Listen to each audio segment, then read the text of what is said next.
Hello, hello, hello. Today I'm talking with Allan Kelly. We talked about moments when walking away from a client is not a failure. We also talked about the very first thing that people with dyslexia need to learn. I'm Yves Hanul from Who's Agile. My pronouns are he and him. Welcome to my channel. You see a lot of agilists around me on this screen. If you want to hear me interviewing, please click that subscribe button because these are the people that I've invited so far. If you think I'm missing people, let me know in the comments.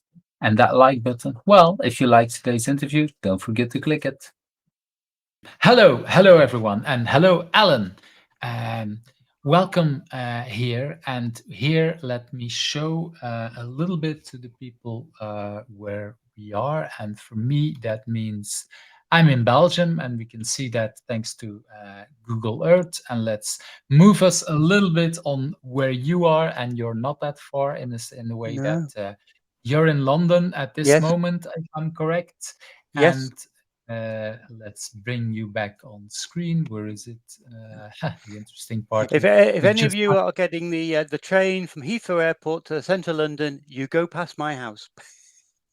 Wow. Okay. So then we can wave to you.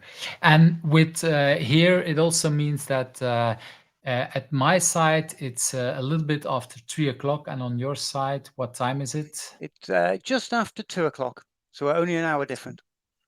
So only an hour difference. So it looks kind of very close, but at the same time, it's time zones wise a little bit different. Mhm. I've just recorded somewhere last week with someone who was actually a lot of miles away, but on the same time zone, because that's how the Earth is working. Yes. It's a little bit some of these things. Well, Alan, for the few people that don't know you, tell us a little bit what you want people to know about you. What do you want people to know about me? I am usually considered an agile coach, and I help people with things that go by the word agile. And my phone usually rings because people want to do something on agile. But Mhm. I really don't like the title agile coach. I think I am much more of a advisor, consultant type person. I know the word consultant has overtones, but I think I am more an advisor on how you can do things better. And I used to be a former programmer. Perhaps we'll talk about that. And I got into doing what I do because I want to make life better for the people I used to be. So when I do teach a class on something like agile, the people I see in the room, I see my former selves, and I'm Mm. wishing that the things I'm teaching we had back when I was coding. It wasn't that long ago now. So that's my own self-image, and I'm really trying to help my former selves. Although these days, while I still work with teams, I also work with more of the, shall we say, management types further up the organization, and sometimes they do have a C in their title. Yeah, because well, you've written a couple of books, I would say. Well, actually, a lot of. I just looked on your website Yeah. yesterday, and I found like I think 9 or 10 books. So that's already a lot.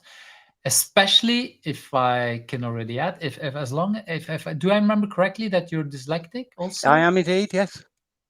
So that's it. I want to bring it up because sometimes I have also a son who's dyslexic, and it's actually good that people realize that that doesn't stop people from writing books, for example. And No, it doesn't. And I feel as if it's an advantage because mm, I now understand a bit about dyslexia. I guess like most people, and when I was younger, you think just people have difficulty with words. But actually, there's an argument that back in the days when we were hunter-gatherers, dyslexics had the advantage because we have much more spatial awareness. And mm, I can imagine things in my head, which I hadn't realized this until, I compare notes with others. Other people can't imagine and visualize things the way I can in my head. I mean, I thought everybody did this, but it turns out mm. it's different. So back in the day when we were hunter-gatherers, dyslexics had an advantage because we could imagine and visualize where the animals were. When Mm, society moved across to being text-based, that's where dyslexia becomes a disadvantage.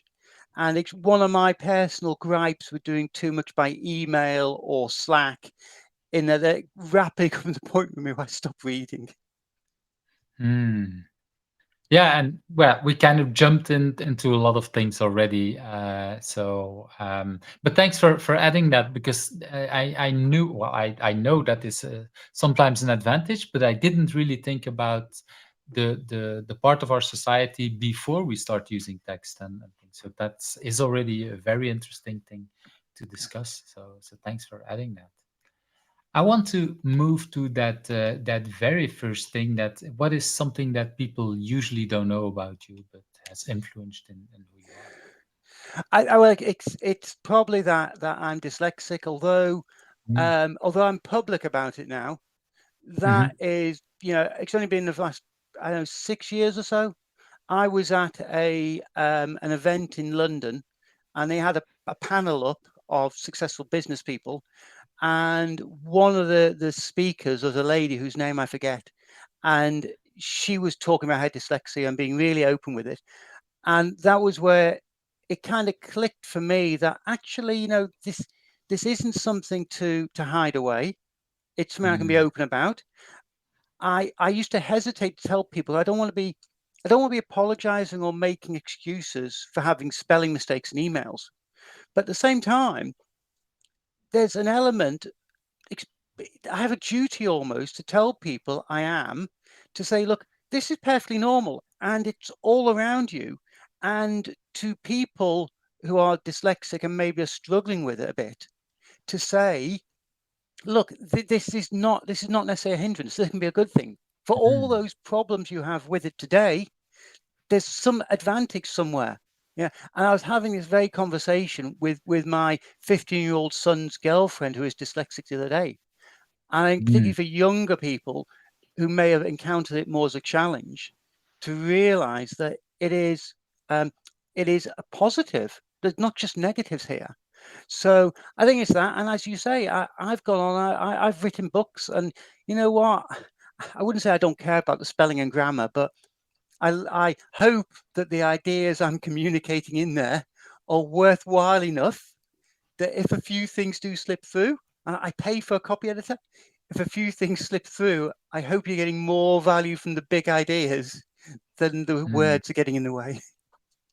Yeah, and it's I don't have a list at hand, but I've seen a similar list as what you were just describing earlier on, and it's incredible how many even famous writers that have sold millions and millions of books are dyslexic. Because, like you say, we have tools, we have people for that can Mm, help.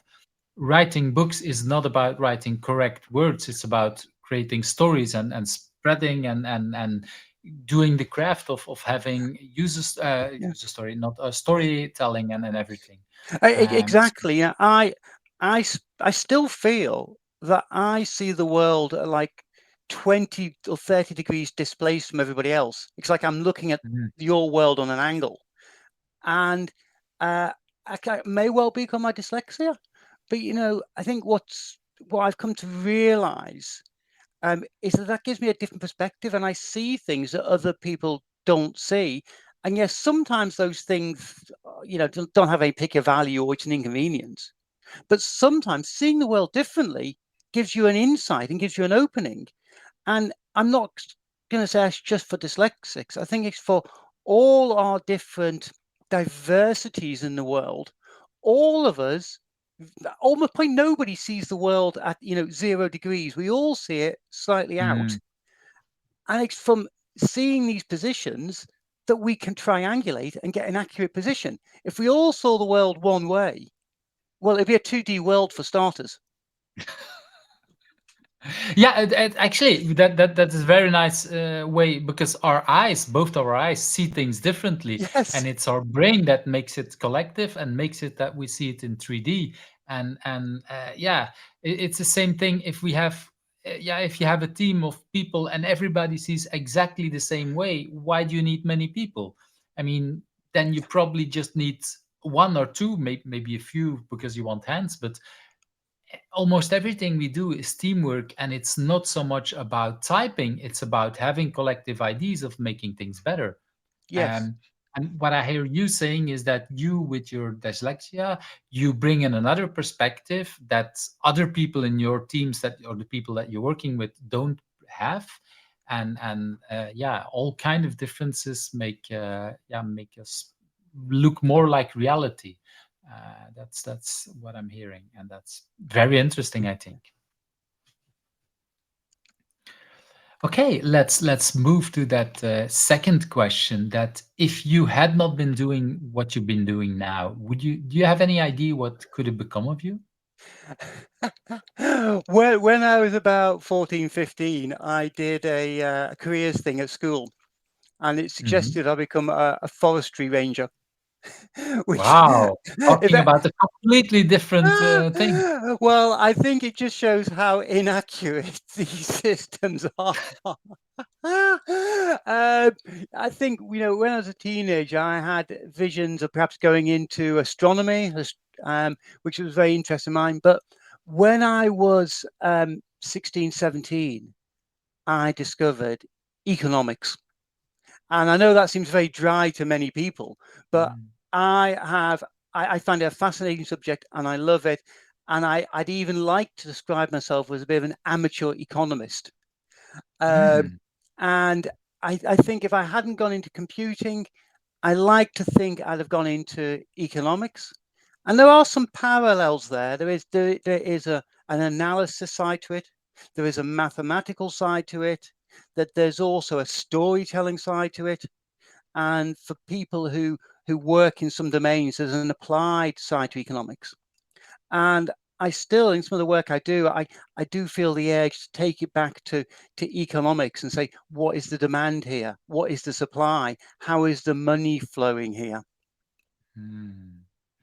Yeah, and I think in many of the things that we're doing, I just recently had another conversation in an interview where people asked me, "Okay, you come from the technical side," but it's like, yeah, but it doesn't matter what we do. It's always also the product side. You can have a big team creating very nice software. If you can't sell it, what's the Yes. use in it? Yeah. Or Yeah. sell it or give it away, but you need to have users one way or Yeah. another. Yeah. And so there is that part. The supply is one part, and looking now as developers as a kind of supply part, but there should be people who want to take it. Yes. Yeah. And if you get either side of the equation to zero, or either element of the equation to zero, you end up with nothing. If you Mm, if you the classic thing about building the wrong thing, if the value of the thing you build is zero, you've got nothing. However, if the value of the thing you try and build is something, but you're incapable of building it, so you don't build it, you've also got zero overall. And mm, if anything, that's perhaps a recipe for why we need moderation. To say, and it annoys me, as I'm sure it does you and many of the listeners here, that we end up in this us and them fight between the techies and the business people, and it's mm. them over there. And actually, we both need to give ground. We need to find somewhere between us. And it's very easy to say, and it's far more difficult to do. Yeah, and like you say, it's very tempting in many things that we do to say, "Oh, they're wrong" or whatever, and they probably think the same thing about us. And yeah, it's no, it's we together should do something, and Mhm. it's only until we're talking about we and us as a company or in whatever we're doing, that the value is there. As long as you're into these kind of fights, that doesn't Yeah. help. And unfortunately, Um, when things go bad, people get defensive and people shut down. And when things get bad, you find people take safety in their specialism. And actually, when mm, things go bad, things get worse. Now, I'd like to think that when things go well, things get better. And perhaps the most fundamental example I can think of is the weekly or sprintly demo. Just being able to demo something you've built to people and have a conversation around. So you are making some kind of progress. If you can't demo, you've got no meeting ground. mm. Yeah, I agree. And then once you get there and once you have that kind of repetitive showing things. If then something goes a little bit bad, okay, you build up some kind of trust and we can go. But of course, if you've never done it and the first time you show something, it's going bad. And typically that's what we do. If we wait for 2 years of showing something, yeah, if we then what we show is not good, then everything goes to Yeah. hell, I would say. It's perhaps also the reason why several times I found myself hired by the client side in a supplier-client relationship, and the suppliers get a bit of a shock or taken back when I start demanding demos, and I demand demos that don't involve PowerPoint. You know, there's a client I Mm, had during lockdown, and 2 or 3 days before the end of the sprint, all the senior team members would be locked up creating a PowerPoint to demo what they and it's all the slideware.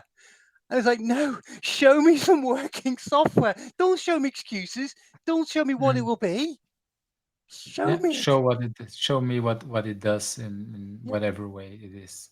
Um, and yeah, for me, the PowerPoint slideware thingy we can do if there is something we built in software that is actually released, but that's a backend stuff, whatever. If it's really yeah, and then you can have some story. I know that at some team we worked on something and we actually moved the server to it. The bad thing was the server was still under the developers' desks with all the data for yeah, yeah. years. And so this sprint they worked on moving it to a safe environment in a kind of the computer rooms or whatever it was. And before the demo, the CFO completely didn't understand. Why did you spend so much time doing nothing? Because we didn't release any software that sprint. If there is a fire and this is going wrong, and halfway into that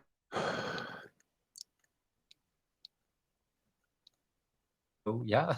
Yeah, yeah, yeah. And so that's the moment when I don't think we need to show software because there was Mhm. actually something done, but then we need to have some story. But that's the Yeah, very rare occasion, I would say. yeah. Well, you say story there, and it reminds me of a story. A team I was working with a few years ago, and I forget the name of the library, but we'd spent the quarter upgrading one of the libraries to the latest release version, and all the people on the business side were going, your team has spent 2 months upgrading one of the third-party libraries we use. Can you explain this? What difference are we seeing? And then one of the developers said, well, the version of the library we were using was the one that was implicated in the Panama Papers hack or some other big hack that happened where lots of confidential data come out. And at that point, the management heard this and, oh, yes, we really do need to upgrade the library. I think that's these are the kind of and this is where storytelling is again important and where it is. But like you said, probably these are the rare occasions we want to show the software. In most of the cases, we want to show what's happening. Yeah. Time out for a moment. I keep getting hangs and losing your audio, which I don't think is my bandwidth because I was testing it yesterday and I'm wired at 250 megabits. So I mean, we'll have to persevere, but just in case you get any. Yeah, I have the same thing from your side, so it's a little bit thing, and I'm wired as well, so I'm not on Wi-Fi, so I'm a little bit surprised on my side as well. So it's like I said, sometimes this happens, but it looks like it's worse than most cases. Okay. So but but then Let, now again it's again better. So uh, let's carry okay, on. let's And let's carry on. Exactly. Okay, so let's move to that third question. What do you consider your biggest challenge, and or at least the one that you want to put out on the internet, and why is that a good thing to you? my biggest challenge. I mean, the biggest challenge I've worked on, or the biggest challenge I face day to day. That's actually up to you. I on purposely don't define that because that Mm, also gives a little bit diversity in the answers. yeah.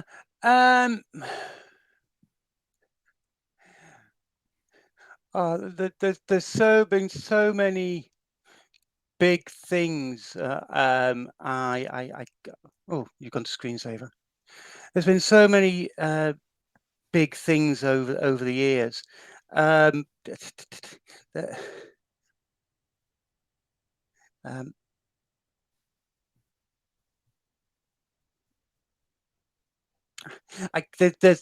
an idea in my head that I keep coming back to, but I'm not sure if I should. Let's talk about it, but we won't dwell on it. I'll put it out there. I'll share it with people.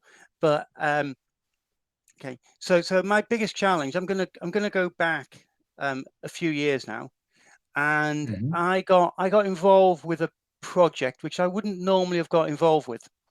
And it was a military project, and they were trying to build Wow. a new weapon system, and they wanted to do it in an agile fashion. And we had all sorts of challenges, and anyone who's ever worked in the military space or just trying to get a traditional company to work more agile knows these kind of challenges. And but myself and I were myself and another consultant coach, we're sitting there one Friday, and we think, God, how do we get these people to really step up a gear and get moving? And I said, so this will tell you exactly when this happened. I said, what if there's a what if war starts next week? What if all those soldiers on the Ukrainian border walk into Ukraine? What will that up them? What would they have to do? And we played around with this idea for a few minutes as to how it might change the pace. So it's an academic exercise. We didn't expect a war to start.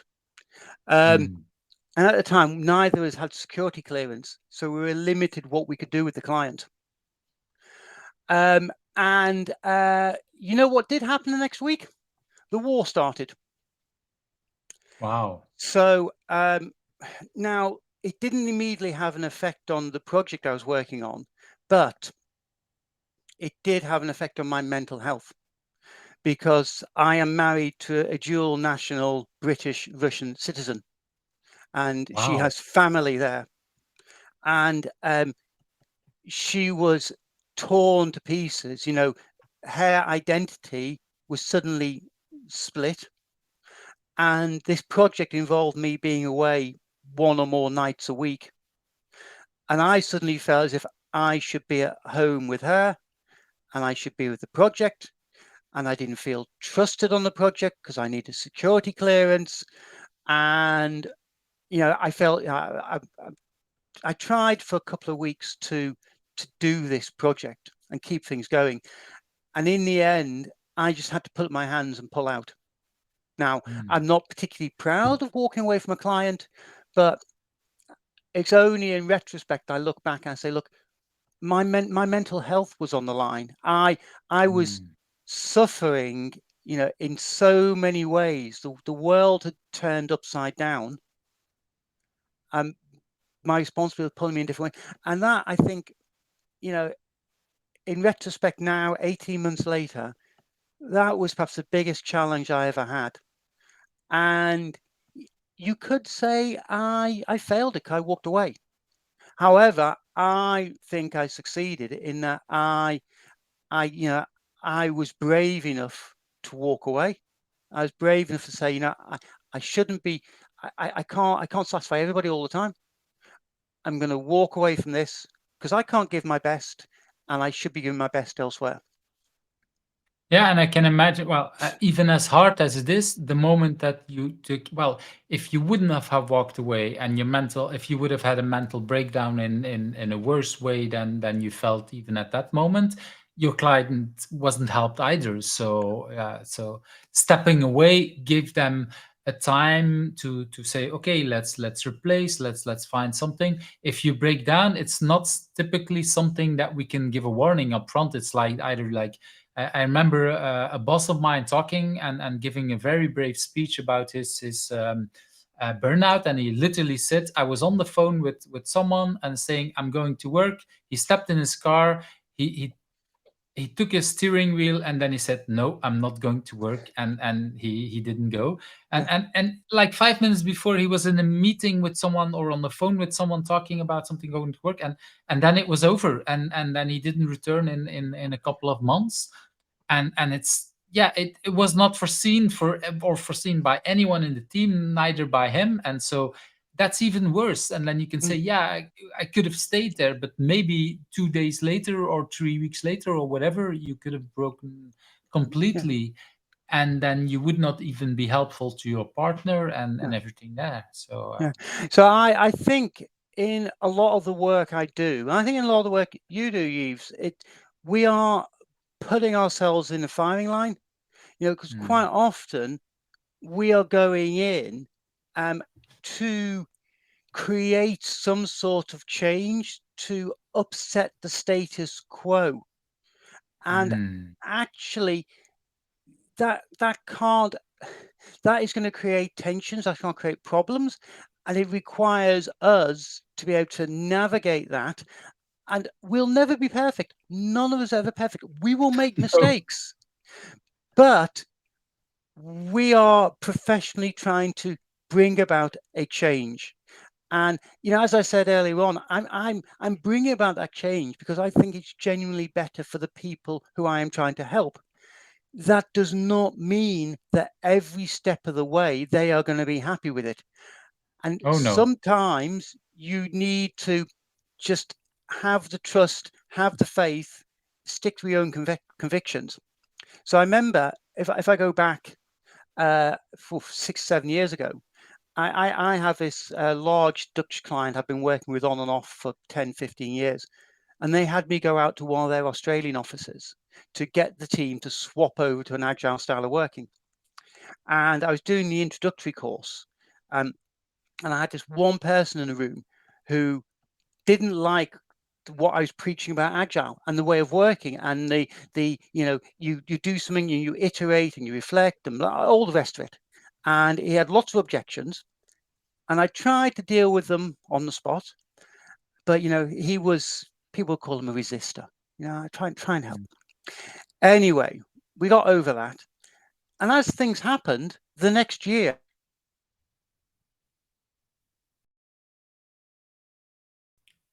and And I then was you felt, there, they were practicing a demo again. They were preparing a demo to give to one of their big clients, and I saw the run through because this was an end of project demo for the client. It's a really big deal. And at the end of the demo, they were taking questions from the audience. And this developer, who 12 months ago had been really difficult, he said, you know what? We couldn't have done it if they hadn't cooperated with us. We couldn't have done it if we hadn't had the fortnightly retrospectives, the fortnightly demos, if we hadn't got their feedback, if we hadn't talked about what they wanted, and we hadn't talked to them every 2 weeks.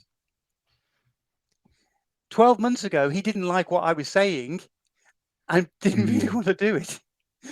But he came to see the benefit. And I'd like to think that story plays out many times. Sometimes we don't know what's best for ourselves. mhm. Yeah, yeah, I think many of us have similar kind of stories. It doesn't always play out that well. I think both of us, we also have stories where people were actually really interested, and in the end they're resistant, or they were obstructive one way or another. But I do think, and I don't know if it's for you, but I do think on my side that most of these stories are more like this, like people maybe in the beginning not really understanding, then we give them time, we don't force them, or at least I don't force them, but just show them and listen to them, and we gradually take them on, and they kind of start to see the light, like, oh, there is actually good advantage for me. Yes, yeah, and I'm completely with you there. That's the way I think it happens, and that is certainly the model in my mind. I'm sure there are on occasions where it doesn't work out like that. If I really believe those occasions were in the majority, I wouldn't be doing what I'm doing. Mm, right. That's yeah, I agree there as well. If we would, yeah, if I would feel that it wouldn't work, then definitely that might be a bad thing to do. That's for sure. Uh, that's. I think that's the what's how should I call it? That's the kind of yeah the total of our everything. We do it because we see advantages. We do it because we think it improves people's lives. And yes, like you said earlier, and I think it's good to stress, it doesn't mean that everybody likes it along the way. Actually, the things that many people learn most is from the struggles.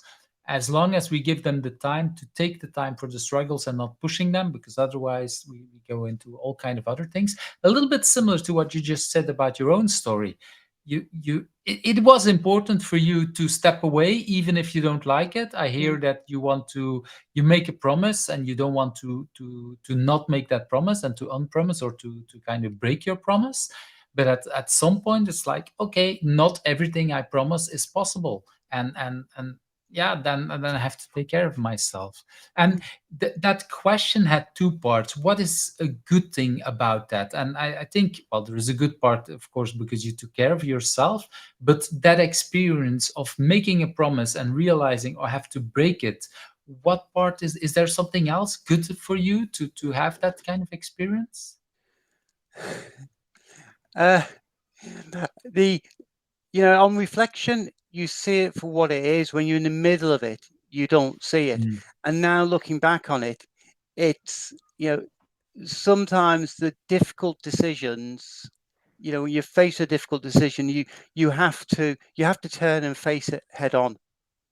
And it's that kind Mm. of realization that you can try and run and you can hide from things, but they're still going to get you. Um, Yeah, they're still gonna get you. I like that expression. It's yeah, it. But yeah, you can't. And like you said, if you're in the middle of it, you don't know it. And in hindsight, everything is very easy, and it's so much easier to discuss it and what's the best thing to do and whatever. But yeah, we still need to do it at the right moment. And a lot of what we do, I really like that. Like you said in the beginning, it sometimes feels wrong for the other people, but also for ourselves. Like, what is the right decision? And it's only when time passes on that we can see, okay, this time I was right, this time I was wrong, okay, and hopefully most of the time we're moving into that better direction, for them, for us, for everybody else involved, I would say. Thanks for sharing that, because it's not an easy story, but the whole context, but also the fact that, okay, breaking a promise as a consultant, this is not something we like to do. mm, And at the same time, I think it's also fair to share to the world that, hey, sometimes shit happens, sometimes things are happening, and the best thing to do is to walk away. That is the good thing to share as well, for and to set that example again. I think that is also important.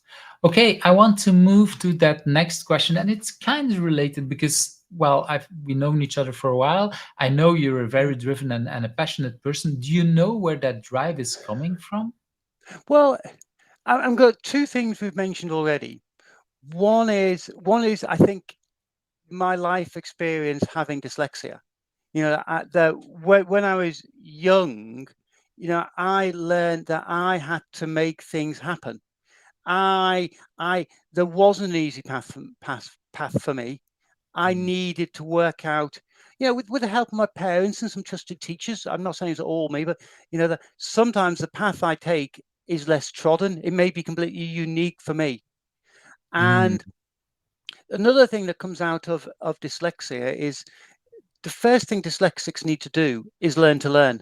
Because most people Mm. who aren't dyslexic, they go to school and schools teach them the things they need to learn. Okay. And most people learn the same way as each other. Now, dyslexics learn differently, which is why normal school doesn't work so well for dyslexics. But what works for dyslexics often works far better for other people, for the mass of people. And so, for dyslexics at a really early age, we have to learn our learning strategies. We have to learn how to cope with this. And Mm. I think that means at a very early age, I started to just do things differently and learn differently. And part of me is craving respect for the way I do things. I want to say, I see the world differently, and I want to say to the rest of you, the world doesn't have to be the way you see it. You can look at it differently. There's a different viewpoint here. There's a different way of looking at it. And if you look at it this different way, maybe you can get something from it. Maybe you can find something better. So, as some of the listeners will know, I was one of the movers in the no projects movement. I mean, I wasn't alone. There's a few other people, Steve Smith, Evan Laybourne, and others. But that came from us looking at the way projects happened and us saying, this doesn't add up. This doesn't stack up. There's a number of places here where the way we talk about projects and the project model doesn't fit into what we're trying to create and the way we're trying to manage things. So it's those kind of insights where I'm saying the world is not as you see it. And I want to communicate that to everybody. So that's one of the things that drives me, trying to share my view of the world. And some people think I'm mad, some people like it. And perhaps the other thing, which I've already mentioned, is this trying to help my former self. When I was the first part of my career, we were trying to write big documents. We were trying to plan everything. We came up to the Y2K problem. And I wish I could approach it then the way I want to approach it now. And I really want to help people and say, look, there is a better way of doing things. It may be different from what you're doing at the moment, but look at it like this, try doing this, think of it different, and just, try something different. And that part, and that all ties together on this idea that it's all learning. It always comes back to learning. We're always trying to learn something and apply something. And so if the listeners haven't heard me say this before, my definition of agile, the only thing you can do wrong in agile is to do things the same as you did 3 months ago. I don't care what you change, but you should always be trying to do something different. Sometimes it won't work out and you'll roll it back and you go back to where you were. But if you're not trying, you're not really changing. And the essence of agile is changing and learning. And some people argue with me that 3 months is too long, and some people argue 3 months is too short. But just show me a record that you are at some level not just repeating what you did before. Yeah, and it might be that in 3 months I do exactly the same as now, but maybe I've changed a few times and I've learned what I've done is not working. So I go back and I might change something else Yes. a little bit later. But that's yeah, it's I really like that definition because it's really about how do we improve and I've had a conversation not so long ago with persons that said, yeah, but what if whatever we're doing is really well? Okay, but then the world is changing. So if you're not adapting, whatever you're doing now won't be, it might be good for the world now, but the Yeah. world in 3 months or 6 months or a year will be completely different. Well, So even if you don't practice your changing skill, even let's say that the world is exactly staying the same for a year, nothing's changing in your project, all fine, you're not practicing change, but then all of a sudden things will change and you have no idea how to change, to adapt and to whatever. And probably you won't even notice that the world has changed because you're so locked into, oh, I have to be stable. but not changing is an option. Not changing is called static, and static is not agile. So by all means, if you want to be static, if you think your world is certain, and speaking as we are now in July 2023, I would challenge anyone to say the world will be the same in 3 months' time. Who will be president, wherever you are? What will inflation be? Will you be at war? Will you be mobilized? But if you're convinced your world, it doesn't need you to change, fine. We'll call it static. Just please don't call it agile. Yeah, I fully agree, and yeah, I think the last 2-3 years, we've seen tons and tons of examples of big changes in the world. The whole COVID situation, the whole indeed what happened. Well, just the changes in governments a little bit around the world has been very different. In your country, the whole Brexit movement, if you like it or dislike it, doesn't even matter. It had a huge impact on everyone, even the people were in favor, or maybe even more for the people who were in favor. But everything has changed. The war that is going on. Your example was a nice example, but there's actually a lot of other people that have been impacted by the war. We don't always realize it. There's the whole climate change. There's everything, and many people want the world to be the exact same way they think it was 20 years ago. But even there, most people don't remember how it was 20 years ago. Yeah, Because when yeah, yeah, go ahead. and let's remember, for all the things that are not so good in the world today as they were 20 years ago, think about the things that are better. For most of the world, life expectancy is still increasing. Most of the world has more access to medicines than they did before. And, you know, on the whole, with one notable recent exception, the number of people who've been dying in armed conflicts has been declining in the last 100 years. Since 1945, it's been on a trajectory downwards. So the world is, I know we've got problems. I know we've got climate change and all the rest of it. We need to see them as aberrations of the way the world it should be. And I'm also convinced that if we don't keep trying to be better, it won't get any better. If we give it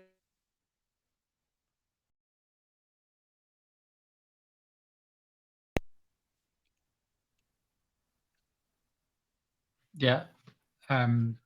Not sure if sound is coming back because we yeah, had some problem. But I do agree that in general, we have all the data that things are getting better, and at the same time, we need to be vigilant or watching out for all the things that are not going better, because for some people the world has become a lot worse in all kind of diversities. We can look at that. So there is definitely a lot of, but there's one thing that I think is true for all of these, is that the world has not been the same in the last 20 years, uh, both in good and bad directions. I think that's for sure. And anyone who wants to go back to the way it was is just delusional, because the world has completely changed.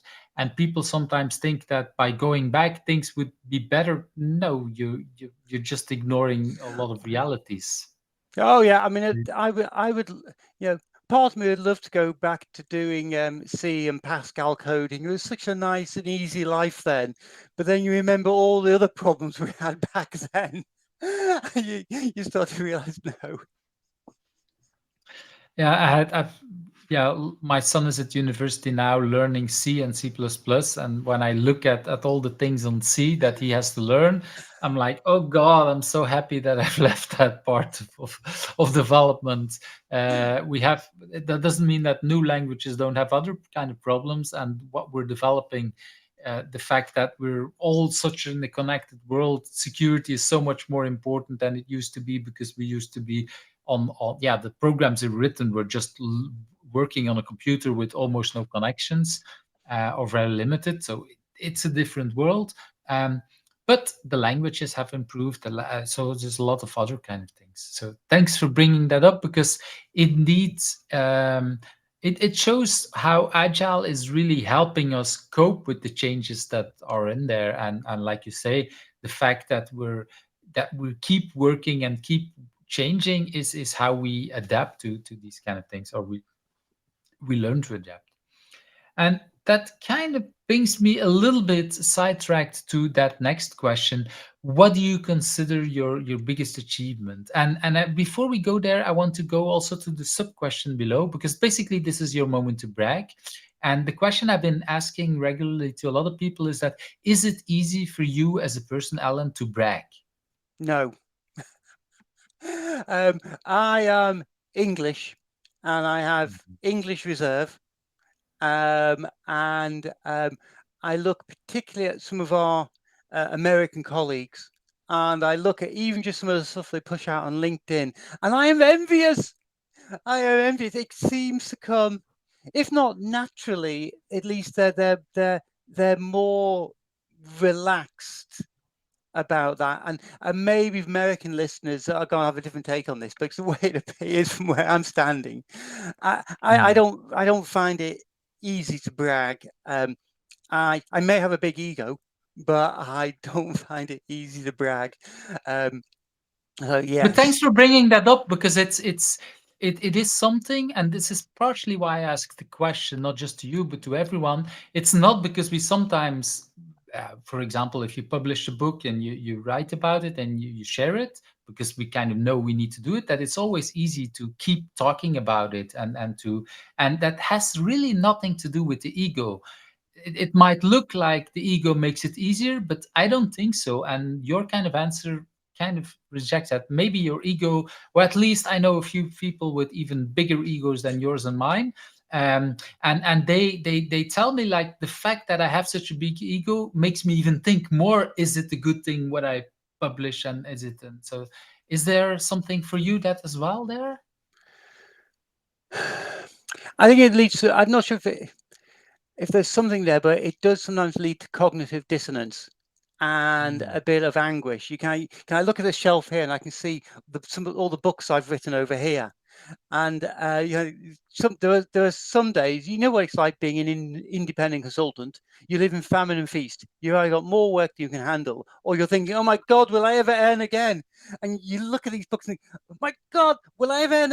Don't these people realize what a genius I am? Why don't they hire me? Why isn't the phone ringing off the hook? And, yeah, it's a finding a balance, and sometimes being able to remind yourself that, you know, the phone doesn't need to be ringing every 5 minutes for you to have achieved things and for you to have done things. Um, so yeah, not that's my learning point there. Mm. Yeah, and now I this is kind of the moment that I think I could. Where is my mouse? I kind of have a problem there. Let me see. Oh, interesting. That's an interesting problem to have. Uh, Yeah, I think I know what is happening. Okay. Um, what I wanted to do is, because you were talking about these type of books, so let's bring them on. So this is the slide I prepared. So yeah, this is the big stack of books that you were just talking about, and yeah. even one that is translated in, I think it's Chinese or Chinese. I think is it correct? Yes, yes. My first book, Changing Software Development, was translated to Japanese. Uh, I don't know how many it sold. I never got any sales figures from the Japanese publisher, but um, yeah, I Yeah, but that's the other kind of thing about these kind of things, of course. But I wanted to show, because indeed, even if you have these things, I fully recognize it's not because we've written that, because we have that kind of thing, that it always helps to make you feel better. And like you say, at some point you think like, oh, I've achieved, I'm on top of the world, but then my phone doesn't ring. Did it even matter that I do this? And then there's other moments that, I don't yeah, know, things are going really well and you don't even think about these things. So these are kind of, and this is also why I'm asking that. What do yeah. you consider your biggest So achievement? Because yeah, so I think it probably is around the books, and at a personal level, my biggest achievement was the second book, Business Patterns for Software Developers, which in mm, retrospect had the wrong title. I couldn't work out what the title. It should have been Business Strategy Patterns for Products. But anyway, and I'm so proud of that book, because almost there's 36 patterns in it, and 35 of the 36 were all workshopped and reviewed at patterns conferences. They were presented at conferences. I received feedback on them. I incorporated the feedback. I fine tuned them. I perfected them. And half the book is background, if you like, for explaining where the patterns come from and what they are. But those patterns, there was so much hard work. It took about 8 years to put that book together, and there was wow, determination to see it through. And I went to 12, 13 conferences, because patterns conferences are quite different to most conferences people have been to. For starters, there's no speakers. There's no PowerPoint. You are assigned to a group, and everybody in the group has read each other's work, and you give each other feedback on their work. And we have a structured format for doing that. You aren't allowed to speak while you receive feedback. You just have to listen. Mm. And between sessions, we play games to build trust and confidence and all the rest of it. So I did that. It was a big piece of work. I wish it had sold more, but I could say that about every book. But in terms of biggest achievement, the other one that comes to mind is Wait, well, I some. want to go a little Yeah, bit to that because you go back. said Yeah. it's 8 years. So for you, did I understand correctly? The fact that you put so much energy in it for a lot of years with going to the conference and still in the end finishing it, because I think many people don't always realize that a book takes a lot of work, and it's very easy to start writing a book and having lots of papers and lots of things, but then actually having something that is finished, that is published, that you have in your hands, that's the achievement, much more than what it sells, I would say, even Oh, though it's good for money and whatever. But it's actually the fact that you achieved it, that you can say, hey, this is something peer reviewed with tons of people that agree or disagree at some point, but you get some feedback and you probably implement most of it. So this is more you as a facilitator grabbing away these kind of patterns. Is that the correct way of looking at that? yes, yes, yeah. It's putting the pieces of the jigsaw together. Yeah, Mhm. and that is my biggest book. It weighs in a little bit more than 100,000 words, which is Wow. quite an undertaking. And it could have been put together differently. And I might do it differently if I was doing it again now, because we're in the digital world. But to have, and I could have continued. The other big problem with books is knowing when to stop. Yeah, there's a British politician a few years ago. He said, "Books are not so much finished as abandoned." And I Mm. really take that quote. You get to a point with a book where you've got most of what you want to say down, and the rest of it you can't bring yourself to do. You just want to move on. But that book, I kept on plugging away at it until I had that critical mass. Wow. But thanks for adding that, because that is indeed what many people don't always realize what it is. And I think it's a nice definition of, okay, we abandon it, but abandon it in hopefully in the best way, like you say, by publishing it. We could have also easily 6 months or even a month before giving up and say, okay, too much, let's give up. But then that feels like, yeah, more a failure, and especially if the work is ready to go. Okay, and you wanted to add something and I Yeah. interrupted. So I mentioned before that I was one of the movers behind the No Projects movement, Mm. and yeah, at the time, again, that also caused some mental anguish. There was some really nasty stuff flying around. 'Cause a lot of the hypothesis was kind of constructed on Twitter, and there were some people who didn't like some of the ideas that flying around. And these days I don't use Twitter. I got it a bit toxic, but that was difficult. But we got the ideas together, and a lot of people thought that me and the other people who were pushing No Projects were a little bit batty. And to be honest, we probably looked that way, back then. Projects were the normal way of doing things. Um, but we constructed up our argument. A couple of books came out of it. And then a few years ago, before the pandemic, um, I got invited to attend and take part in an event at the McKinsey offices. They were having an internal conference for clients, and I had a part in this. As the day came to a close, I realized that nobody in the room was talking about projects. We spent the whole day talking about agile, talking about business, talking about digitization, talking about how you go about this, all that good stuff. And nobody was talking about projects. And which was quite a revelation, because I could easily imagine a conference like that having a lot of talk about project management and PMOs and all of that. And Well, that 10 is years ago or 20 years ago, that would have been the case, I would expect, utterly, especially at utterly, McKinsey. yes. but the idea of product over project, the digital world means our products continue. They don't come to an end. You may expand and you may contract, but there's this sudden realization that I'm standing in the heart of the management world, as it were, and projects were nowhere to be seen. And it was that moment that I realized that those in the no projects movement, we put that little dent in the world. We weren't alone, and people there weren't talking about no projects. No projects was a thing, but it crystallized all those ideas. And the world has moved beyond no projects because we've internalized no projects. We don't talk about no projects anymore because it is the norm.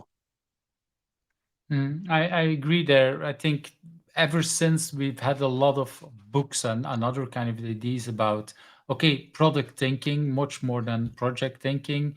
The PMs of the world used to be project managers. Now it's much more product managers. I think we see that in lots of different things.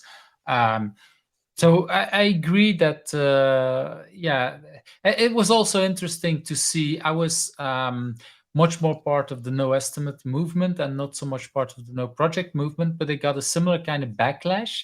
And I feel a lot of the same kind of ways. It's like, okay, we this is just a couple of people at the same time on Twitter kind of abusing a hashtag and kind of fooling around, and at the same time, because of the interactions, realizing, oh, it was not just a foolish idea with a Twitter hashtag, but there's actually more about it. And the more we discuss it, and the more we get trolled around, the more we crystallize our thoughts and think about it, and all of a sudden, indeed, the world has moved on, and has probably embraced a lot of these ideas.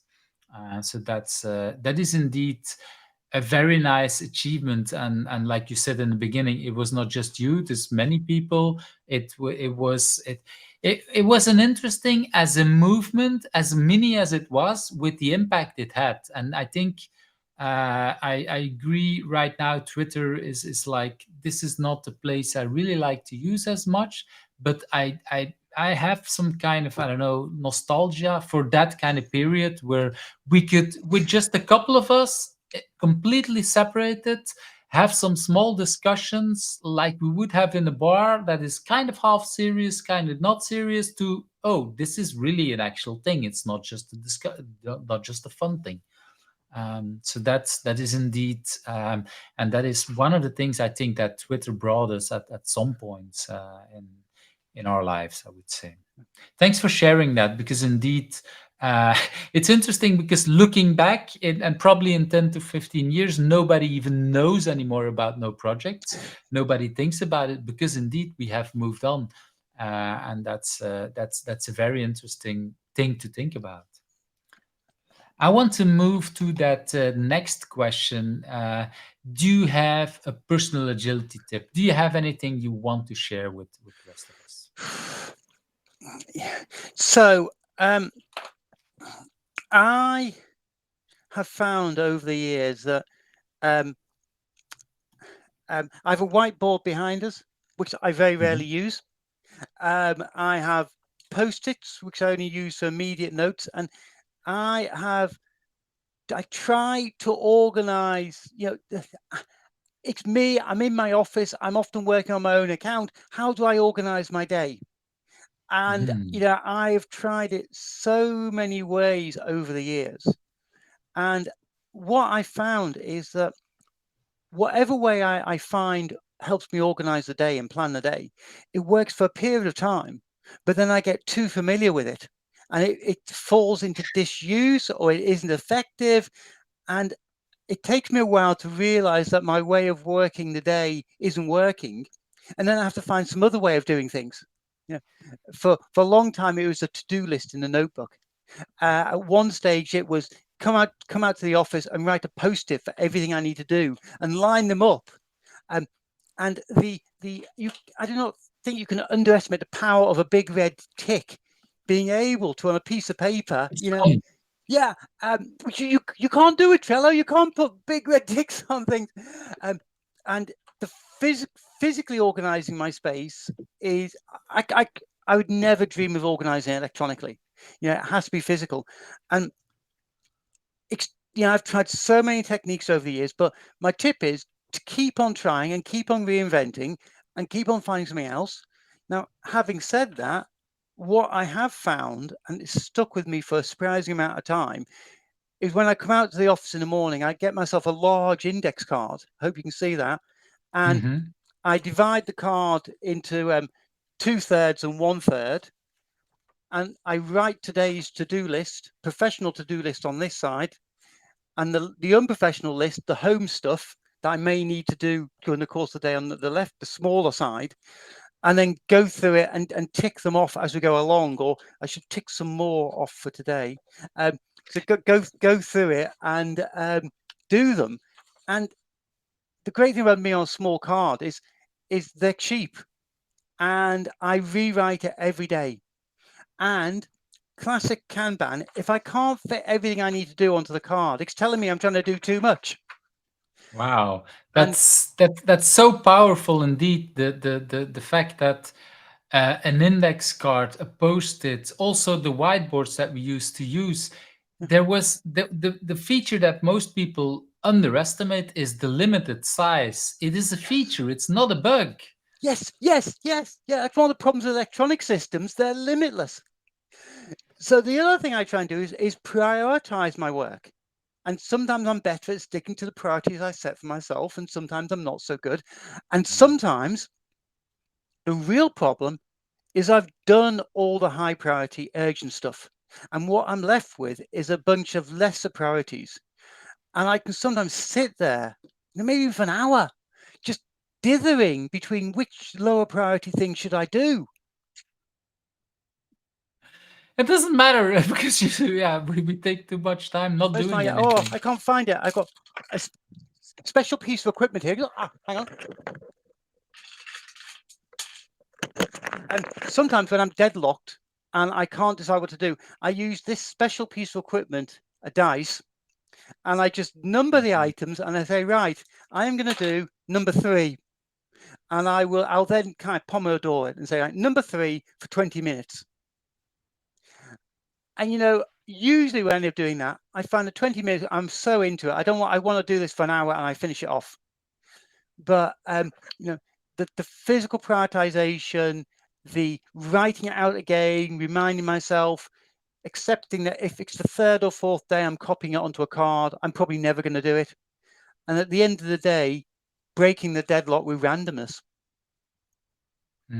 I like that, and I've worked with Jürgen de Smet, who used to say at some point people from his team came to him and asked him about 2 things, and they said, "We from the team, we think they have the same priority. You as a team manager, whatever he was at the time, you need to decide." And he just took a coin and he flipped it, and they were like, "What?" And he only needed to do this 2 or 3 times, and then the people in the team said, "Okay, if that's the way you decide, we're going to decide." And I've learned some more tricks around that. Is that if you do that, and while the coin is flipping, and you think, "I hope it's tails, I hope it's tails," that's the thing you need to do. Yes, Then you don't. yeah. Then you Because don't. Yeah, exactly. I sometimes apply this with clients, believe it or not, because the fact is, if you've got, let's say, 5 things that you've rated priority 1, and you can't find a clear reason why 1 is a higher priority than the other 4, then it's an arbitrary decision. You Exactly. might as well choose randomly. Now, as you say, sometimes people are so offended by the randomness that they suddenly know the reason why one of them should be the high priority. Exactly. And that's the thing I was talking about. When you feel that urge, it's like, okay, that's actually the real thing you need to do. And sometimes it like you say, it doesn't matter than randomness, just do stuff. It's insane how much time we spend as teams, as companies, but even as people, to think about what's the highest priority. And I should at some point, if it's not clear, it doesn't matter. Let's just do something Yeah. or not. And maybe the highest priority is take a break, because that could also be what is needed. um, and but then we don't feel bad about not doing anything. Then maybe it's time to go sit in the couch and do nothing, and that is your highest priority. And I don't feel I shouldn't feel ashamed about doing that, because Yeah, maybe my body one way or another tells me like there is yeah. no other. I sometimes get in trouble with people for telling them to do nothing, because Mm, once you have an understanding of flow and specifically queuing theory, and once you realize that sometimes work begets work that will disrupt things later on, you realize that sometimes the best thing you can do is do nothing, because if you do something, it'll cause problems further down the line. Now, that said, a few years ago, I was coaching a team, and me and the product owner were constantly frustrated that the team would pull low priority work and do low priority work. And we wanted them to focus on the high priority work and unblock the things that were blocking them. mm, And we adopted a policy of deliberately starving the team of work mm, and not putting enough work in the to do column. And it finally worked. But when it finally worked and the team ran out of work, the it happened as bad luck would have it, on a day both me and the product owner were not immediately available, and they oh, couldn't pick up the phone. And it was a matter of hours one afternoon where a team ran out of work. But wow, do you know how quickly that story went around the company? For I can weeks, imagine very for weeks,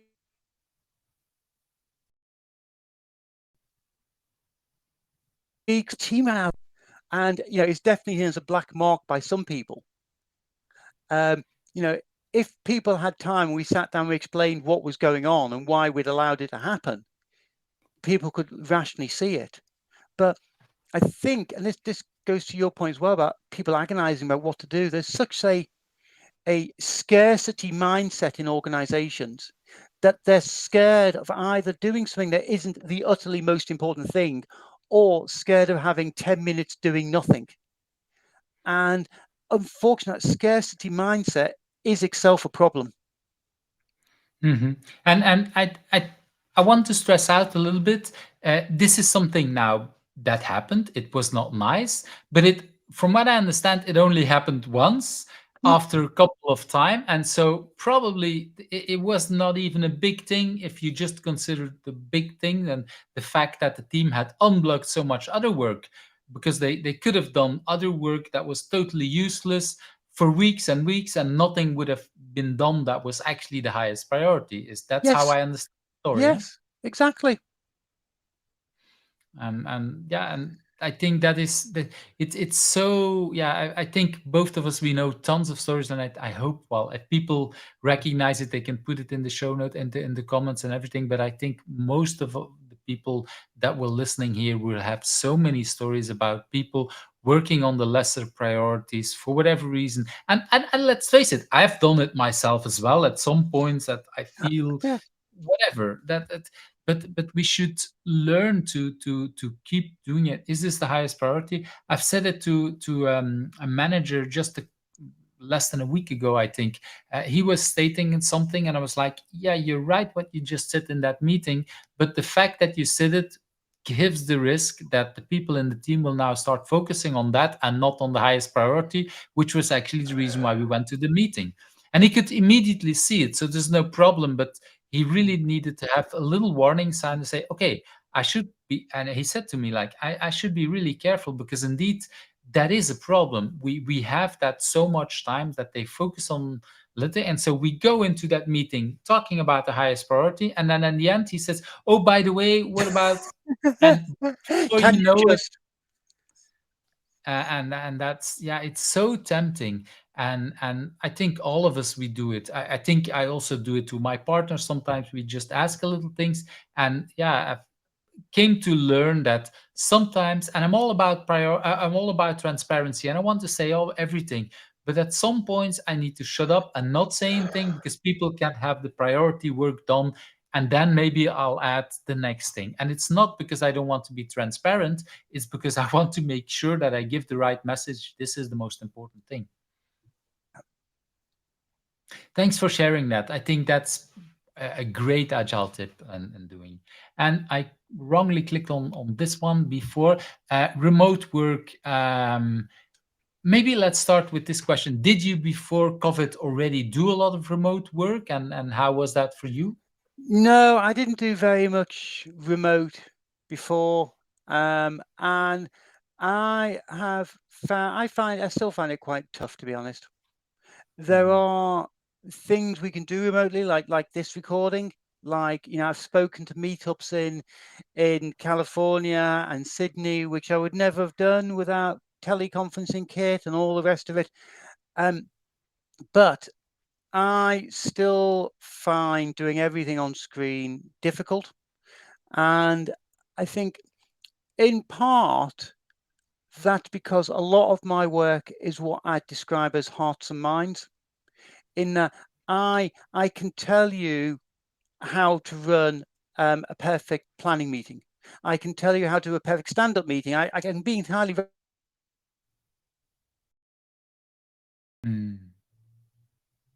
that comes to actually getting people to behave differently, to do things in a different way. I think you need to listen to people. You need to sympathize with them. You need to metaphorically hold their hand. And often that is best done by physically being with them. And I find it not impossible, but I personally find it more difficult to win people round and get people to change the way they're working remotely. Now, I've had to do some of this, but I do find it very tiring. And it's not my preferred way of working. So the pre-pandemic way of working is something I long for, if I'm being utterly honest. I've long had my office here at home, and it's a great work environment. But now that I don't get out and meet clients so often, now that I'm in my perfect office more often, I'm actually going a bit stir crazy. And I now, about once a week, I pay to get the train into central London, and I pay to work at a co-working space with people I don't know, with people I'm not working with, just to break things up. So yeah, I'm doing remote working. I'd rather not. I think the discussion I would like us as an industry to have is what things work better remotely and at home, and what things work better person to person, face to face. And my intuition tells me that well-defined things may well work better at home, working on your own. Things that are more ambiguous, things that are less transactional, well-defined stuff at home, great. Ambiguous, not so well-defined stuff, more, shall we say, transformational stuff, I think that's more face-to-face. So I think, unfortunately, we've created this world where some people like working at home and they want to do everything from home, and some people like working in the office and they think everybody else should be in the office. And we aren't really having a very fruitful conversation about when is one applicable and when is the other. And do you, as a tip, do you have any idea what are the things that you, for example, would say that I could work remotely? Is there some things that you say, this is the kind of work that what I'm doing, or that you know that other people are doing that was working more or less okay remotely? From what people tell me, coding seems to work well remotely. I don't feel as if transformation works well remotely, but I'm still trying to work this out myself. I think that the way you phrase it, I really like it. It's really like we haven't figured it out. And this reminds me a lot about how we talked about remote work like 10 years ago. 10 years ago or 20 years ago, it's like remote work totally doesn't work. It's like no, we kind of figured out that there are things that work remotely, and but we don't know yet what things work better, and some of the things is really about figuring out, like you say, programming might work. Okay, if I have to pair program, we need to figure out how to do that, but even that, I've known people that are really happy with the way they're set up, Yeah. if you can have your office set up and everything that need to do. But that's, we need to, I think, at least I hope that in the next 10 to 20 years we'll figure out a lot more, like you say, what works, what doesn't work, and we need to again experiment, like you said earlier on, and try it a little bit. But you know what really worries me, and that is, before I talking about helping my younger self. And if I Mm. remember my younger self when I entered the workforce here in London, and I was living in a shared house over there with half a dozen people who I kind of got on well enough to live with, but I certainly wouldn't want to be locked down with them. And certainly, Mm. if we had Wi-Fi, we'd be arguing over what the Wi-Fi was. And I worry about that generation who come into the workforce now, and they don't have the opportunity to observe and copy what what more experienced people have got, and they may be living in less than ideal conditions. I have a perfect garden office here at the end of my garden. I'm lucky in that I've been able to afford this. How many 20-year-olds or 25-year-olds who are struggling to buy their first house can carve out space for an office? I was speaking to somebody this morning, and he was saying his company has struggled with a lot of their junior engineers who are coding from their bedroom in the home they've lived in all their life. And Mm. his company is actually employing mental health coaches now to help them with this difficulty. Because where does your home life and your professional life start and stop? Where does your childhood start and stop? Yeah. Wow. Yes, yes, yes. Indeed, that's yeah, that's something I didn't even think about. The home.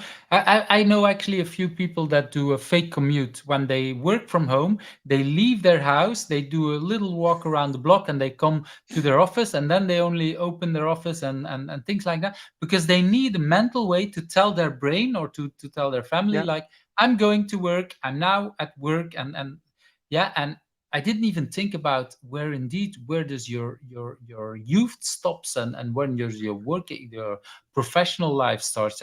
That's indeed a whole other level that I didn't even think about. Thanks for bringing that up, because it is indeed part of the biggest challenges that we have. And I wanted to stress out a little bit. You said you were going to work. I learned a ton of things by just working with colleagues.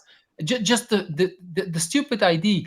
You can actually go pick up a coffee at the coffee machine, and there's colleagues, and you can have a chat, and that's where you learn Yeah. things. And in the Yeah. beginning, it was like, And oh, do I really have to talk to them? But gradually you learn, this is how I learn the important stuff and what's yes, yeah. going on in the company. And if you want to broach a difficult subject with somebody, you know, particularly in our roles as coaches, bringing about change, there's somebody you want to try and get to think about something or do something differently. One of the techniques, without being underhand and mischievous about this, I would sometimes say, can we take a coffee? Can we go downstairs and have a coffee together? Let's have a chat.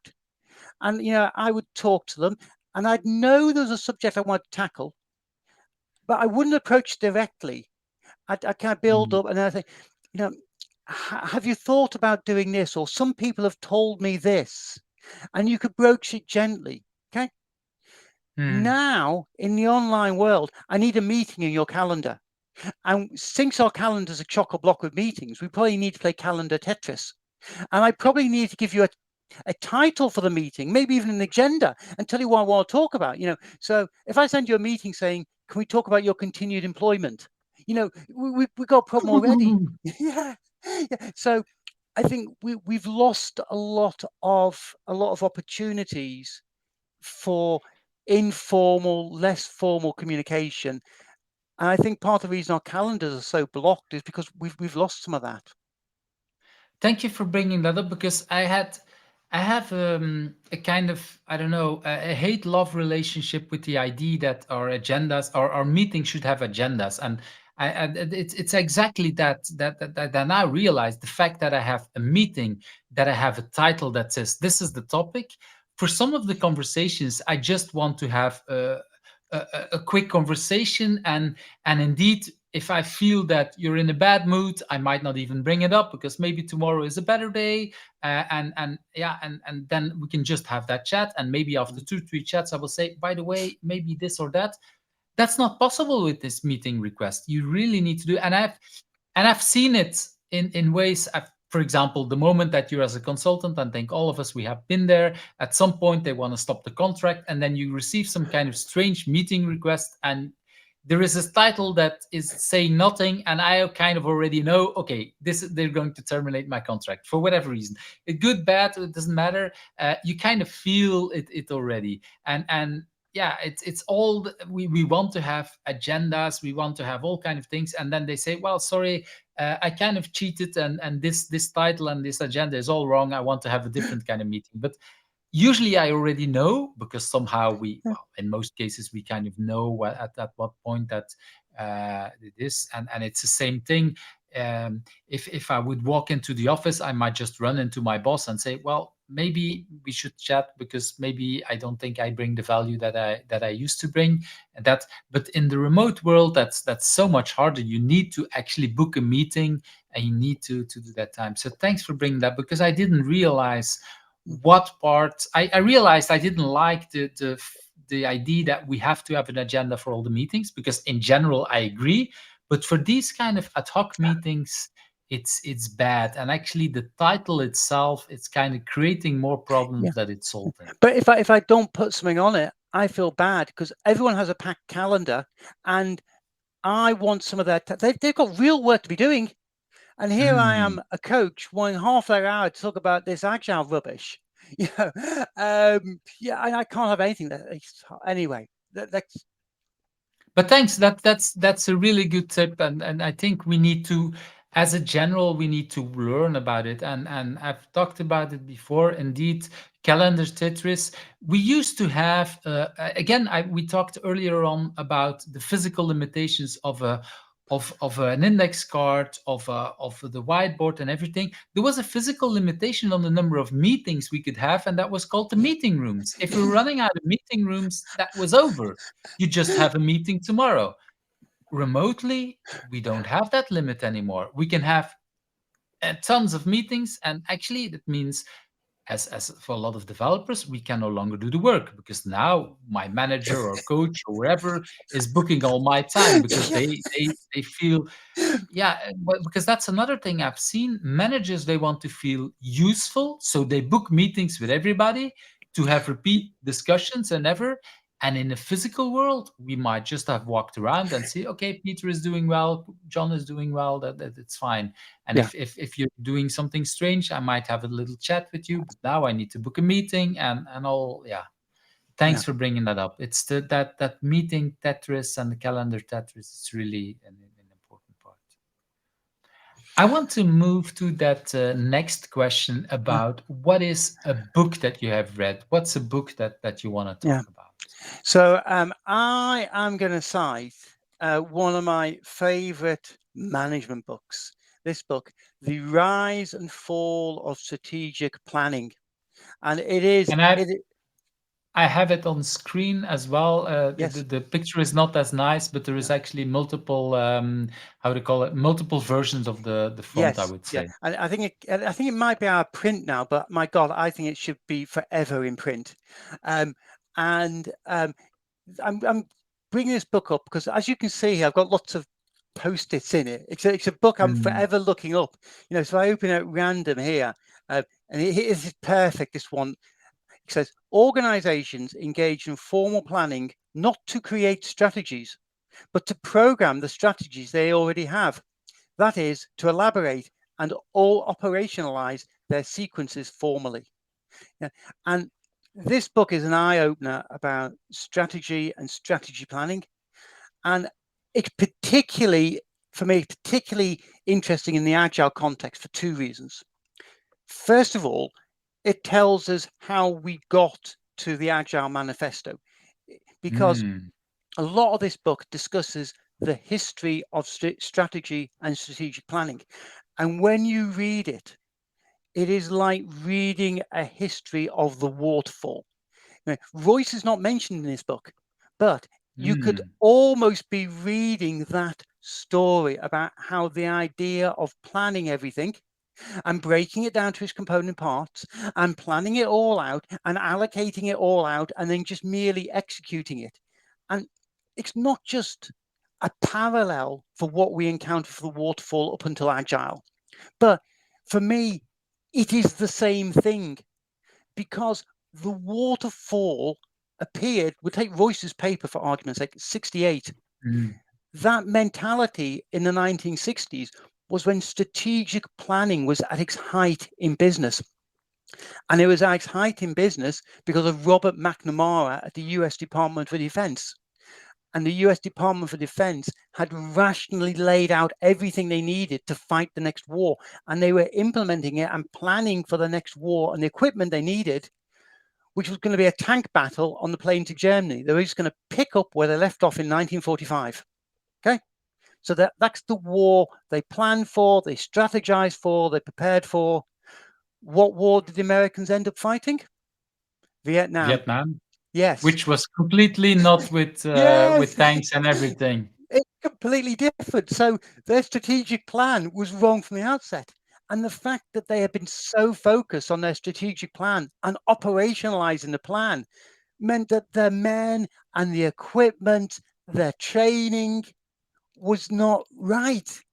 And that's why strategic planning fell out of fashion, both at the Pentagon and to a lot of businesses. Unfortunately, we in the software industry, we carried on with it. We came out of that as well, but we carried on with it. And lots of businesses still have strategies and strategic planning. The world hasn't changed that much, but this book explains how we got there and explains why it doesn't work.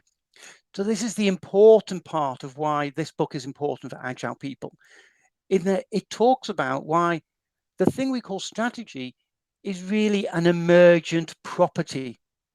The thing we call strategy, yes, it is forward looking about what we're going to do, but equally, it is backward looking. It is explaining what we have done, and it is extrapolating from what we have done before and saying, okay, so we've done these things before and they were successful. Can we continue them? If we don't look backwards, if we don't understand our past, we can't see our future. And the other thing the book's saying is real strategy does not happen in the boardroom. It does not happen with strategic planning. It's happening on a day-to-day level with the people who are doing the work. Your strategic planner on the 50th floor of the corporate building is a very long way removed from your customers and the market. All the information has to flow into them. Your team that is dealing with customers, there's fielding support desk calls and all the rest of it. You're in contact with customers. You have a much richer information source. And so we may still need strategic planning. We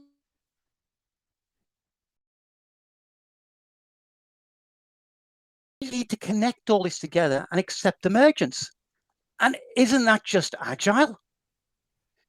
I really like the way you put that again with all that historical context, because indeed the many youngsters, when they look at agile, they don't always understand it, and in many cases it's because they don't know the history and where we came from, and they think, yeah, some of that they find so logical. Yeah, it was logical to us as well, but nobody was doing it at the time, so we still needed to fight to create some logic. And there's a lot of common what's the phrase again? Common sense that was not common practice. I mean, Yes. it's not because we thought it was good that it was done. And at the same time, there's things that they don't understand because they don't have the history and that they think it's bullshit. Yeah, maybe it looks now, and that's what you said earlier on. We need to experiment and think, okay, it's not because it made agile sense or it made sense in an agile way 20 years ago that it still makes sense. Yes. And we need to practice and think about that. So that sounds indeed like a good book for a lot of people if they want to learn more about where we came from and a little bit of a lot of historical context around what are we doing and where do we came from. And I really liked your story that you said about the war, because indeed it's a nice example where people think, oh, this is also about strategic planning and everything. But yeah, we usually, well, this is always coming back. It's the winners, the people that win, that explain what is the history and everything. But we forget about all the people that did strategic planning, that lost the war, or that maybe, well, yeah, okay, let's not go into winning or losing who was in the Vietnam War, but it's definitely clear that there was a lot of strategic thinking that was completely wrong. um, and I think that's yeah, I think that's can be said about lots of the wars, about how we think things will work out and don't work out. I want to move to, for me, a really interesting question, and I really, after this conversation, even more, and with knowing you also, what question do you think I should also ask you, and what is that answer? What question should you also ask me then? What should I answer? Um, we might, don't they ask that question in Northern Lights? We were watching the television series recently, Philip Pullman. What question should you ask me? I suppose, um, where what where do we go next? Hmm. That's So that's an interesting, yeah, it's I want to say a little bit for you and for some of the listeners as well, is that when I created the original book version of this, when I asked that question, what's a question to ask, people went all over the place with their answers. In this video series, it's incredible how many people talk about where do we want to go next, what is the future of agile, is agile dead. There's a lot of that. There seems to be a common agreement that we need to think about the future. So, Alan, where do you think we're going next? so one place Agile is going next is outside of software development. And Mm, for me, Agile is the set of processes and ways of working which get the most benefit, most value out of digital tools. It began in software development because software developers, programmers, had access to the digital tools we all use today, every day first. Who had the first email? Instant Messenger, voice over IP. Who had the first website? That was Tim Berners-Lee. Who had the first wiki? Well, that was programmers. And not only the mm, programmers have the first access, but if they see an opportunity, they'll just create it. And mm. so Agile was the product of us having these digital tools, which allowed us to conceive of new ways of working. Now that those digital tools are spreading out into many more domains, an Agile style of working is more applicable to those other domains. So Agile is spreading out. At the same time, Agile has become common. We're all Agile. The Mm. problem is that we're not all equal, and some places do some version of Agile which isn't massively different from what they did before, and Agile's lost its motivating value Yeah, I think that's a nice way for own of field. stating that. It's become a bit less of a motivator, but outside of software, it's more of a motivator.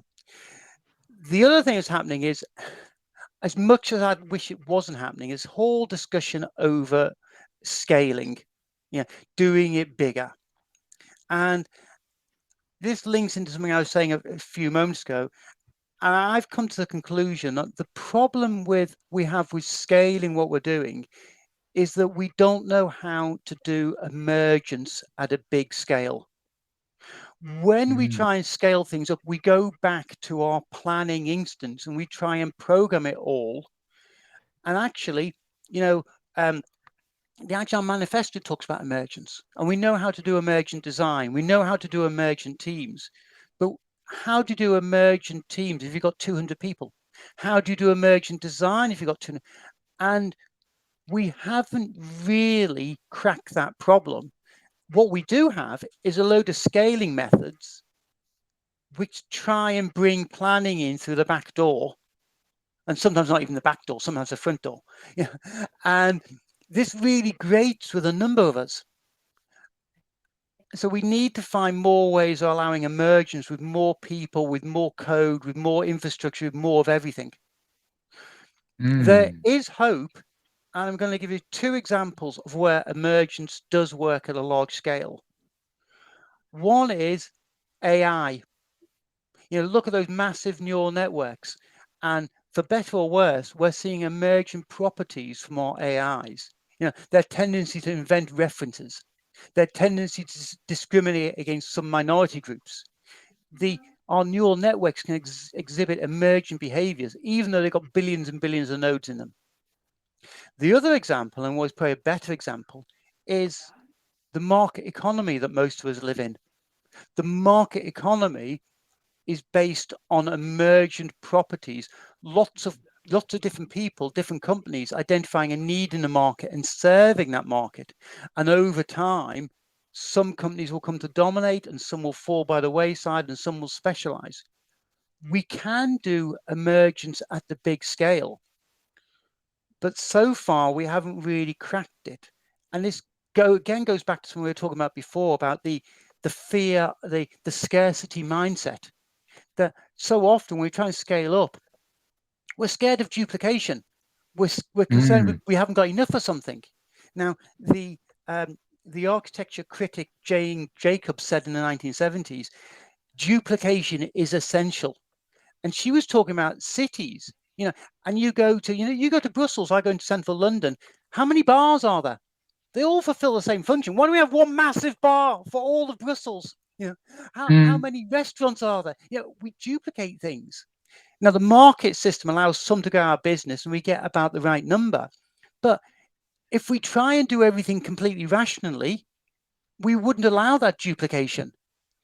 And so we haven't worked out to do emergence at scale, but part of the key is going to be allowing more duplication and allowing more experimentation. Yeah, I really like that, because when you were talking in the beginning, I also talked about I think I learned it in a book about the number of restaurants in New York. It's like, if you would have come to the problem, okay, how do you give 2 million, or I don't know how many people are living there, food and planning all of that, it's impossible to do it. And somehow every day, everybody in New York most people in New York get food and whatever. And but like you say, there's a lot of duplication, there's a lot of things, and some bars close, some restaurants close, and something, and it's not optimized. I mean, everybody does the planning more or less their way, and they get it from different kinds. So and there's different thing. I might like pizza, or I might like, I don't know, French fries, but not every day. So we need different kind of things. And where today I want to eat pizza, maybe tomorrow you want to eat pizza, and we don't need to plan 2 months ahead. When will I eat pizza, and when will I eat French fries? No, I can plan it a little bit in my little family. It helps me if I can plan 1 week in advance, but we don't need to do it for the whole New York with everybody, and we don't need to give our planning. And that's, I think, is indeed the kind of emergence that we need to find out. How could we do it also at software scale with, like you say, probably a lot of duplication plot, or a lot of where we allow teams to work independently and create stuff. And at some point, a little bit probably like how restaurants working, if multiple restaurants are saying, yeah, we kind of do the same thing, let's collaborate together and let's buy our groceries together and whatever, and all of a sudden they become a kind of giant more restaurant that is multiple things. And like we have coffee houses that all of a sudden are now much more, I don't know, whatever your favorite brand of coffee house is, that will grow out. And still you will have always independent restaurants, always independent kind of things. That's the kind of thing where I think you're talking about. That's really interesting. I think there is a lot to learn there. And I like that you stress out how we have it already in the world, not in the software world, but in a lot of other parts in the world. And we need, as software people, need to look again at the world and say, okay, what can we learn from that? Yes. And software or coaches or whatever who are helping out. And it's interesting that I think in a lot of times it always starts with some people that say, okay, if you want to do it, let's plan, let's do all strategic thing. And then it breaks down because it doesn't work. Like you talked about the war, like you talk about other kind of things. We try again the same thing with agile. We see it doesn't work, and we probably need to find another way of emerging at that kind of level. That's a very interesting thing to think Mm. about. Thank you Yeah. very much for bringing that up. I want to move to that last question, and I think you have a list of people that you want me to ask next. Yes. Yeah. I did suggest a number of people. I need to. I could do finding the list. You sent it Let me to me. Yeah. show you. Show me Let the me list. send you. This is Yeah. the first person that you wanted to invite. Who is this, and why should I invite her? Do you see the person No, Kerry. Yeah. So, Kerry. How does she describe herself? As a behavioral agile coach or something like that? I Mhm, can't quite remember. So, as you know, I'm one of the organisers of Agile on the Beach. And mhm. Agile on the Beach, we always hold one keynote for our up and coming person. Usually somebody who's been to the conference a couple of times before, and we spot talent in them. And Kerry was our pick this year. And my God, she delivered a fantastic keynote. Um, and she was looking at the issues around diversity and neurodiversity and how that plays into our environment and the way we work. It links back to a lot of the things we were talking about early on in our talk. And she was just really inspiring. I mean, I've known her for a few years, and I've known she had a lot of good stuff. But this keynote she delivered at Agile on the Beach was really quite inspiring.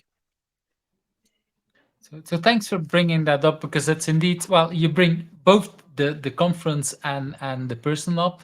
I think that's nice as well, because it's Agile on the Beach is one of these conferences that had been on my lookout for years. So I can't promise when I'll go, because from whatever reason, the last couple of years, well, there's the pandemic, but there's even before, there was for me some agenda things, but it's really, yeah, it's on my list to watch out, because I think it's what I'm hearing so far. It's been wonderful. So this is already two kind of things. I'll definitely try to link also to the conference. So thanks for bringing it up.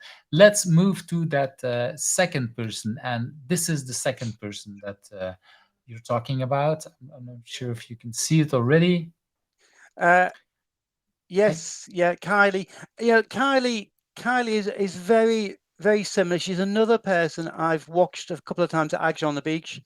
She wasn't there this year, but I've seen her. I've had some fascinating conversations with her between sessions. And another person who I think deserves to be spoken about and spoken with more. Um, yeah, years ago, I said, at a conference, there's A-listers, B-listers, and C-listers. And the Mhm. A-listers, you know who the A-listers are. They're probably the reason you buy your ticket. And then there's B-listers. And you and me are probably B-listers. We're solid, we're reliable, we're not up there in the A-list, but we're reliable, and we pad out most of the conference. And often it's the C-listers, the new voices, the people who've never spoken before, or they're presenting a different take on something. And they're the ones who've got a fresh voice, a fresh perspective. And, Kylie, it's the same as with Kerry. There's somebody here who's got something to say, and it's fresh, and they deserve to be listened to some more.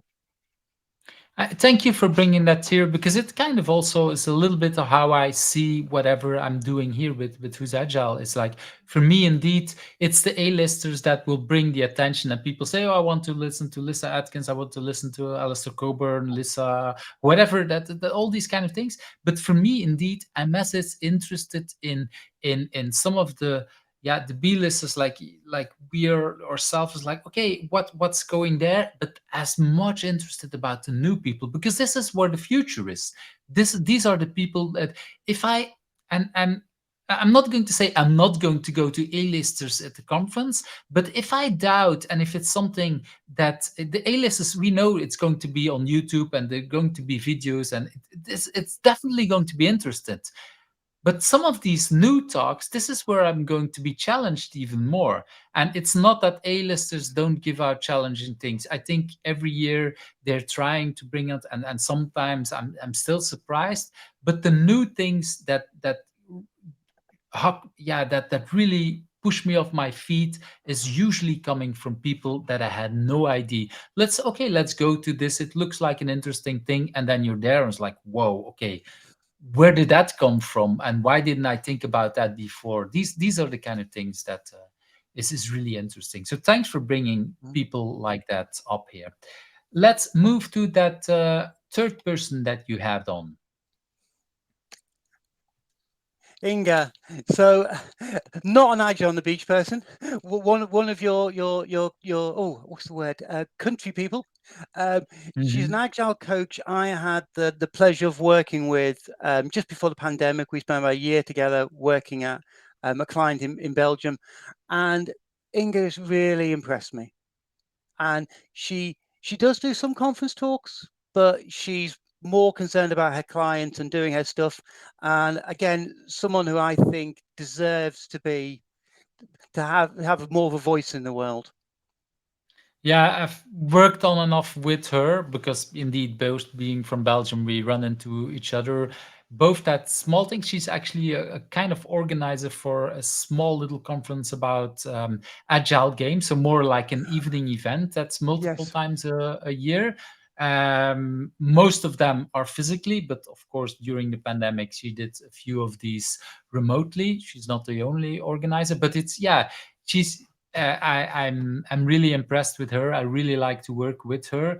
Uh, she's definitely not the person that wants to set out and say, "Okay, I'm the biggest," blah blah. Blah. So doesn't have that ego, but at the same time, she brings so much knowledge, real work with clients. Cares indeed, like you say, a lot about her clients. Where some consultants and probably sometimes I'm like, okay, I want to talk about something, and no, but the clients is really what things are about for her, and that's yeah, that's I think the yeah where she brings in a lot of value, and yeah, I'm really happy. It's interesting because most of the time, I'm like. Do I want to invite the people I work with? Well, maybe not. Maybe, and I'm really happy that a non-Belgium is inviting a Belgian person. So thank you very much. It gives me back an opportunity to talk to her Yeah. because we haven't talked in a while, and that I think she's really going to love Well, I the did wonder when invitation. I put her on the list. I did wonder if you already knew her. I thought Belgium's not that big a place. You probably do. Well, my ego have to admit that there used to be a thing that I thought, oh, I know all the people that do agile in Belgium. Yeah, maybe 10 years ago, but that's no longer the case.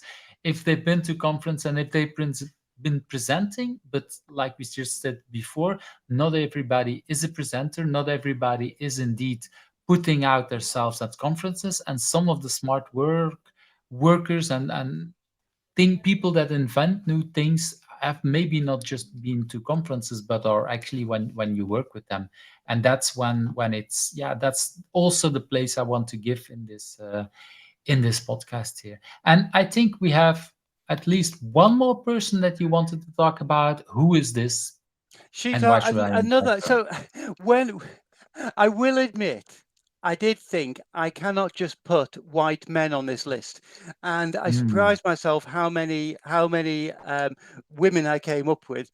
So Sheetal, yet again, somebody else who I've kind of known electronically since the start of the pandemic, I think, but we only got to meet properly couple of months ago and have lunch together. And again, somebody else who's impressed me with the way she thinks, the way she works, somebody else who you think, she's got more to share with the world. The world deserves to hear more from her.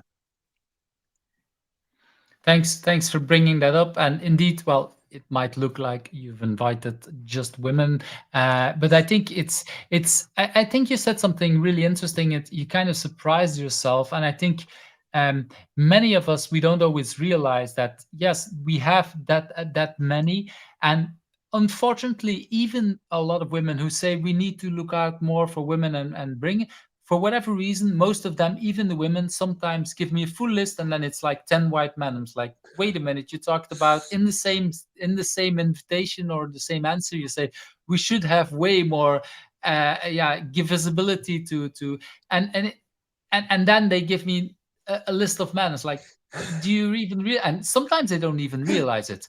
Yeah. But it's good to share out to the world that we have a lot of knowledge that is there with people. And then to balance it out a little bit, you had one I more name did and have you one still man, had it. You did John. have one Yeah, man. So yeah, John Clapham. Yeah. Um, so Jo- John does get out and he does speak a fair bit. And I was speaking to John yesterday. John and I, we really see the world well, but John approaches agile coaching from a different point from me. I mm, I kind of violate the agile manifesto because I do believe in processes. But I mm. believe that we need to improve processes so people can be the best they can be.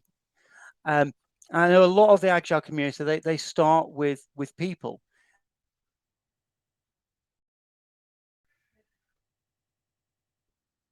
kind of coaching approach.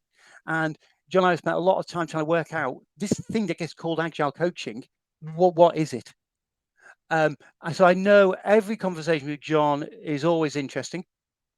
So there you go. I know it's going to be an interesting conversation. Thanks for bringing that full list of people. Thanks also for taking the time. We took quite a while to discuss. I know you have something coming up rather early, so we're not going to spend too much time. But if people want to connect with you, what's a good way to find to contact you? Well, I am Allan Kelly, Allan with two L's. Um, Please connect to me on LinkedIn. I love people connecting to me on LinkedIn. I don't do much It Twitter should be anymore.